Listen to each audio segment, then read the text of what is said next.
Hi, welcome to another Woo Wednesday. I'm Little Woo, and I'm here to address another life question I received.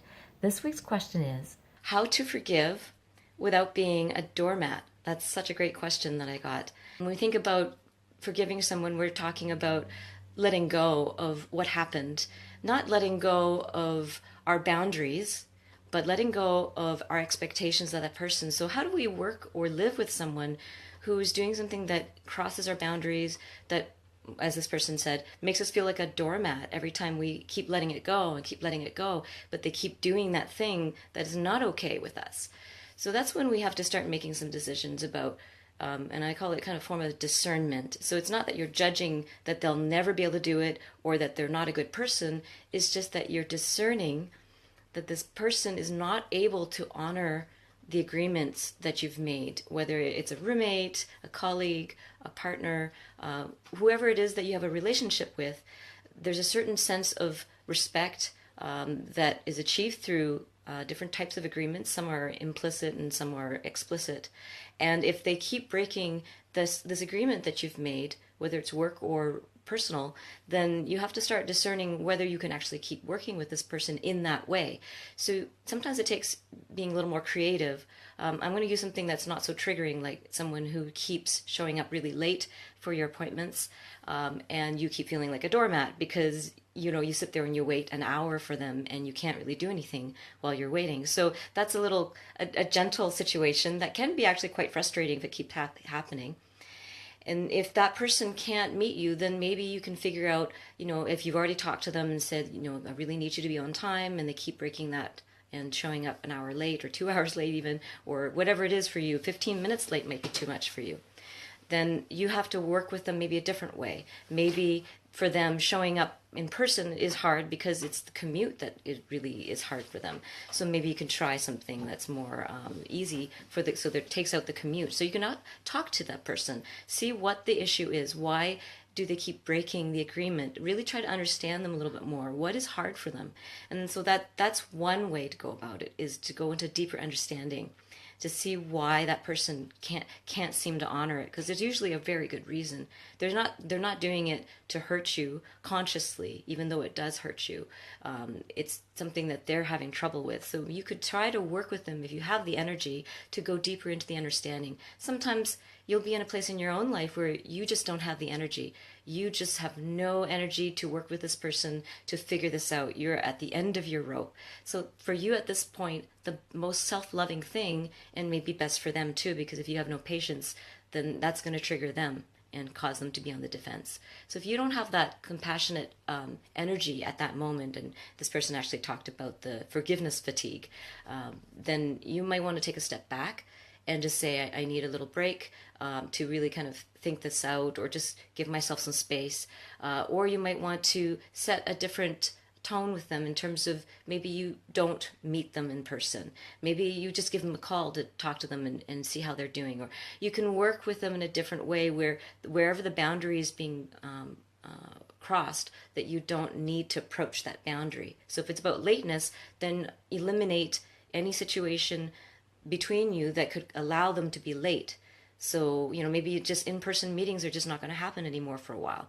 And that's something that helps that person. It gives them feedback that this behavior is not okay with you, and that if they keep doing it, you're just going to opt out completely.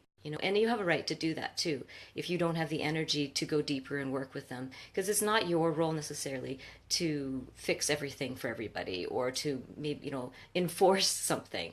But it's important for you to make sure that your boundaries are honored and so people always say, well, how do I make people honor my boundaries? Well, you can't make people, but you can help yourself by removing yourself from the situation. And it doesn't mean you walk away from every situation. It's just that first you apply creativity, see if you can help them.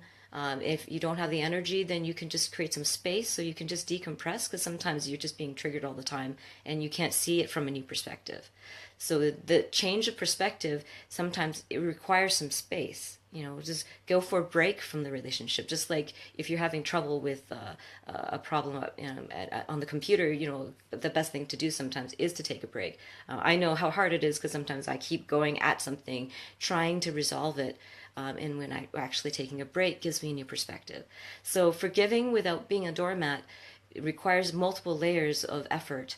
And one of them is to just know what it is that's important to you. Why is it important to you?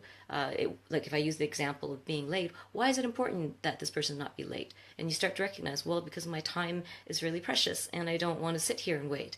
Or maybe you think, well, I don't know what to do with that time when I'm waiting. And maybe it's not that important if they're 15 minutes late. Maybe you could be doing something that you've been wanting to take care of during that time. So there's different creative ways to work with this if you understand what is caused. Maybe this person is going through a tremendous stressful period of their life, and that's how they're reacting. So I know that whoever asked this question, their situation is probably much more complex and serious, but without knowing the details and honoring anonymity, I want to give you just a very non-triggering example of how to deal with how to forgive someone for being late, how to forgive someone for crossing your boundaries, and how to figure out a way to work together or to create a new perception by just having a little space. Interesting thing about setting a boundary and when someone crosses it, how to forgive that.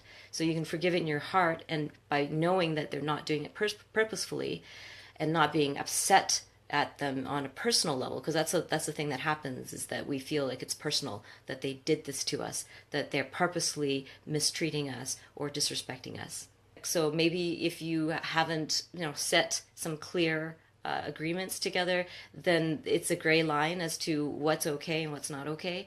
And I think knowing what those things are over time is what happens. So in a relationship, maybe you don't know what's okay. And maybe after you talk to each other, you realize, oh, it's okay if we're 5 minutes late. It's okay if it's 10 minutes late. But it's not okay if it's 15. If it's at 15, what's going to happen is I'll just leave the meeting. I just will go home. And maybe that could be the agreement, so that you're not waiting forever. Or maybe you just start doing the meetings in a different way. Like I said, maybe you could meet by Skype or phone, and for some people that is something that they can honor. Yeah, it's just being able to work on a new agreement. And there's some people that will just keep breaking the agreement. And that's when you realize that maybe this is just not possible at this time in their life. Forgiveness doesn't mean that you have to keep working with someone in the same way. Sometimes it means doing something very differently. Sometimes we think the other person should know that what they're doing is not okay, but we haven't actually communicated that. We may be giving them some dirty looks, and they're not going to read that as clearly. So we have to express really openly and calmly. Wait until you have a chance to really kind of calm down. Don't talk while you're going through your Godzilla brain, which is when you're really defensive or angry. So trying to make a new agreement with someone who's disrespected a boundary while you're really pissed off is not the best time. Forgiveness doesn't mean that we keep living the same way. It just means that we let go of taking it personally. And sometimes it also means letting go of keep expecting that person to change their behavior. So that means that sometimes we have to change our behavior, or we have to make a different configuration in that relationship. Thank you.